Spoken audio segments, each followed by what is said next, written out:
They won their fifth straight game yesterday, beating Toronto by 8. Anthony Edwards, look at the moves, look at the crossover and the jam. He finished with 22 points, passing Kobe Bryant on the all-time scoring list, fifth most before turning 25 in NBA history. He's well over 10,600 points. In Denver, the ageless LeBron James setting another all-time record with his third field goal of the game right there. He passed Kareem Abdul-Jabbar for the most made shots in NBA history. In a related story, Nikola Jokic had a 28-point triple-double, and the Nuggets won by 7 points. And then the big news in the NBA came around 1 p.m. yesterday. Shams breaking the story that Jayson Tatum will return tonight against the Mavericks. Tatum turned 28 this week. He returns less than 10 months after tearing his Achilles in the East semifinals last year against the Knicks. He has been described as, quote, ready to go by sources. Tatum's return comes at a fascinating time for the Celtics. Look at the schedule. They got this game tonight against the Mavericks. Then they go on the road, tough road trip at Cleveland, at San Antonio, at OKC. So that's what Jayson Tatum has in front of him. And here's what we have with us. Delighted to welcome the coach, NBA champion Michael Malone, who works with us now and will be on the call tonight with Mark Jones of Celtics and Mavericks. Coach, I really appreciate you getting up early and doing this here. Let's, right off the top of your head, what should we be expecting from Jayson Tatum tonight, 10 months removed from the injury in his first game back? Well, obviously a lot of excitement here in Boston, waiting for this return. You have to give Tatum so much credit because he put his mind to coming back this year, checked all the boxes, and now tonight, finally, the last box needs to be checked, going out there and feeling comfortable. And it's not going to be an easy process for him. He's missed 10 months, as you mentioned, Greeny. Joe Mazzulla, I'm sure, will bring him along slowly. They have 20 games to go in the season with 2 back-to-backs. What does that mean? That means he likely has 18 opportunities to get his rhythm back, to get his confidence back, to get in game shape, something you cannot replicate as you're rehabbing as they approach the postseason and the playoffs. But you have to give the Celtics with Jaylen Brown, Joe Mazzulla and company, second best record in the East, fourth best record in the NBA without Jayson Tatum and Holiday and Cornette and Porzingis and Al Horford. So incredible year, exciting year that just got that much more exciting for the Celtics. For sure. So now to put yourself in Joe Mazzulla's shoes. Take me through the conversations you'd be having with Tatum today, all day leading up to it, and then during the game. What are you going to be saying to him, and what are you listening for him to say to you? I'm telling him to relax and enjoy this. You've done all the hard work. I think the hardest part about this 10-month stretch that Tatum's gone through is the mental, the dark days, the rehab, doubting yourself. Can I get back? And I'm sure the Celtics and Joe Mazzulla and Brad Stevens have made sure they've surrounded Tatum. They've loved him, and there was no pressure for him to come back. They wanted him to come back when he felt ready. So if I'm Joe Mazzulla, I'm putting my arm around him. I'm telling him how much I love him, how much I believe in him, and how much I have his back.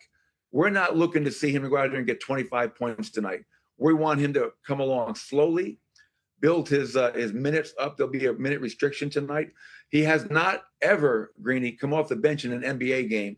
Likely comes off the bench, plays around 8 to 10 minutes per half. And I want to see how he's moving. Is he aggressive? Is he tentative? Is he playing downhill in attack mode? And those things are only going to get better as he approaches these last 20 games. So there's been so much talk leading up to this about what his role might be. This team, as you mentioned, has gelled. They've found an identity. They've sort of done everything around Jaylen Brown. Now he comes in. He's one of the best players in the NBA and working his way back. What role do you expect for him, and how should we expect that to evolve over the next month? Well, I think much is being made of, can Jaylen Brown and Jayson Tatum coexist? They've already won a championship in 2024. They know each other. And more importantly for me, they know that they need each other to accomplish their goal. If they want to win another championship, they need each other because they both bring so many things to the table. But Jaylen Brown, MVP type season, averaging career highs in points, rebounds, assists. And then, let's not forget that Jayson Tatum was first team All NBA last year, fourth in MVP voting. He can knock down the three, one of the best isolation players in the game. And I think the area that he's really going to help is end-of-game situations, something that the Celtics did better than anybody last year and have struggled in this year in those clutch situations. But I think bringing a guy back in Jayson Tatum, he is going to attract so much attention from the defense that's going to free up guys like Derek White and Peyton Pritchard to play even better than they have this year. And you can see the graphic right there. When you have two closers on the floor in Jayson Tatum and Jaylen Brown, you become so much harder to guard. And that's what you love about having a guy like Tatum come back. Is it realistic? And I'm asking a coach a question that might really be better served for a doctor, but is it realistic to think that he could be back in a place by this time next month where he's ready for the grueling marathon that is an NBA postseason? Do you think he's ready to play a significant role in this team's quest to win a championship this year? Significant, yeah, and I think that's somewhat relative. Is he going to be the Jayson Tatum that we saw last year? You probably won't see that version of Jayson Tatum for a while. And I'm not trying to put a ceiling on him because what he's doing is already incredible. 10 months is a really short recovery from that injury. We've seen other players take a lot longer to come back. So I would never put a ceiling on a player of his caliber and his character, but he's not going to be the guy leading this team. This is Jaylen Brown's team. And now he has another weapon, another great player in Tatum who day by day, game by game, is only going to find his rhythm, get that confidence back so he can go out there and help his team as best as possible. Again, Michael Malone and Mark Jones will be on the call tonight.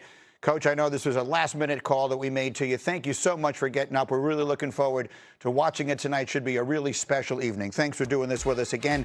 It's game one of our doubleheader tonight. Mavs at Celtics, the return of Jayson Tatum in Boston. I've said it all morning. I really did not believe this was going to happen. We're going to see it. And then you're going to see the Clippers and Spurs, which means Wembanyama. Ernie, Kenny, Charles, and Shaq tip off our coverage tonight at 6 Eastern time. Coming up, what is going on with the Chiefs? Trading away one of their best players? Home runs ever hit in baseball history. Hit by Kirk Gibson. Sure. Right, coming off the bench injured for the Dodgers against Dennis Eckersley. And the legendary announcer Jack Buck said, "I don't believe what I just saw." Well, we've got two athletes in sports who in the last 12 hours made you say exactly that. The unicorns. We start with Shohei Ohtani. Japan and Chinese Taipei World Baseball Classic in Tokyo. Top of one, Shohei Ohtani leading off, and there's just a routine smash up the right field line for a stand-up double, even though he slid in. So he starts off hot, but he's by no means done. Second inning, no score. Ohtani to the plate with the bases loaded, and as you might imagine, this is what ensued. For one in the WBC. The 2-1 now. Ohtani lights it up. It is gone. Ohtani. Exactly right. Ohtani hits a grand slam in the World Baseball Classic because of course he does. That was in the second inning. By the way, this is still the second inning. Japan is leading 9-0, and there's another base hit for Ohtani. He was taken out after 7 with Japan up 13-0.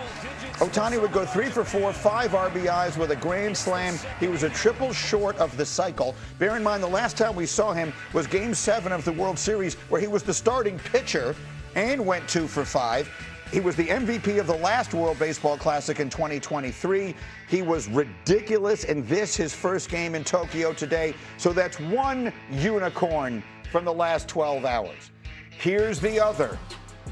Victor Wembanyama. That's got to be Photoshopped. It's not. He's just taller than everything. Not everyone, everything. First quarter, Spurs and Pistons, right? This is a huge game. Look where he's shooting from.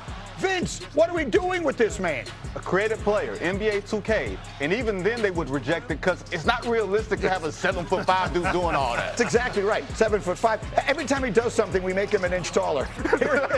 Right? He's 7'5", then he's 7'6", then he's 7'7". He had 24 in the first half. What last the night. George Mirasan are we doing here, Greeny? Yes, if George Mirasan had point guard skills, he would have been Victor Wembanyama. We're still in the second quarter here. Look at him playing defense.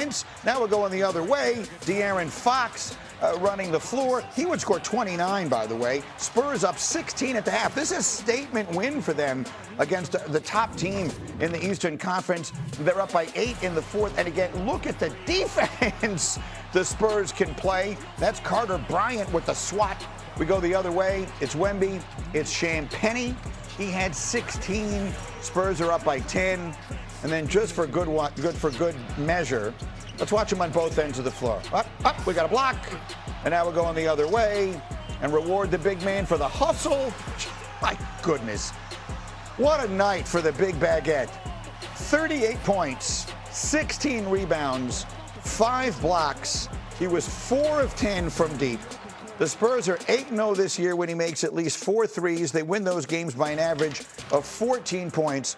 We have my man Vince Goodwill and Tim McMahon and Joe Fortenbaugh up here. Tim, let me start with you. What are the right ways? I said I don't believe what I just saw. What are the right things to say about Victor Wembanyama? Unprecedented, unbelievable. I mean, 7 foot, I just say 7 foot several. We don't know how tall he is. 7 foot several inches tall. That kind of skill, consistently on a night-in, night-out basis, maybe the most dominant defensive player that we have ever seen in the NBA. And when he's hitting those threes, forget about it. The best player in the NBA right now. Listen, this guy is, right now, a legitimate MVP candidate. And there's a lot of talk about the shot selection. When he hits a 28-footer on the opening possession, Jalen Duren is like a shark out of water. He had no hope. Next thing you know, Wemby's taking him off dribble. Duren's in foul trouble. Complete domination by Wembanyama, who is just still scratching the surface of his immense potential. Yes, in a related story, he's 22 years old. Vince, I'm fascinated by him and by his team because, and I mentioned this earlier, I cover the NFL all season long for the network. And all season long, every time we talked about the Patriots, we said they're way ahead of schedule. It's not their time yet. They're way ahead of schedule. It's not their time yet. And the next thing I know, they're in the Super Bowl. So here are the Spurs. They're way ahead of schedule. It's not their time yet. Could they still wind up in the NBA Finals? If a lot of things go right, for one, I want you to get used to saying this name. Not Wemby. We're going to call him Big Slim. Okay. Here, all right? Yeah. Or Victor Voorhees. Like Jason Voorhees. Yeah. He's everywhere, right? Yeah. I think the Spurs are set up to have a very good playoff run this season. I'm not sure if they can go through 3 rounds of playoff basketball. Remember, Victor Wembanyama doesn't even play 30 minutes a night. Right. And then you're going to ask him to play every other night, 35 minutes, high-level competition, playoff-level preparation. I'm curious to see how they handle that. I do believe from the school of Michael Wilbon and so many old heads who are on my phone telling me you got to win, you got to lose and lose big before you win. This group hasn't even made it to the playoffs yet, Greeny. Wilbon always used to say when I was doing the NBA with him, you have to have your heart broken a couple of times. But then every once in a while, there's an exception. And maybe, just maybe, this guy is the exception because he is unlike anything we've ever seen. Joe Fortenbaugh is our betting expert. What does the smart money say about him and his team? I would be looking at them to continue surging in the regular season. Right now, they're tied for second most wins in the NBA with Detroit. The only team in front of them, Oklahoma City, who they've had a lot of success with. At DraftKings right now, you can bet the Spurs to finish the regular season with the most wins in the NBA. Pays 11-1. Now, if this was 4-1, 5-1, we'd pass. 11-1 for a team with the 11th easiest schedule the rest of the way, chasing a team in OKC that has the second hardest schedule the rest of the way. For the Spurs, there's only 3 back-to-backs left this season. One of them will be tonight. The second half of those 3 back-to-backs, 2 of those games come against the Clippers, 1 comes against Sacramento. They should be able to handle their business. At 11-1, I like that payout. Okay, I like it too. We'll have a lot more on that as we go. And of course, the huge story in the NBA, the return of Jayson Tatum tonight. We'll have a lot from these guys. But are you paying attention to the Timberwolves?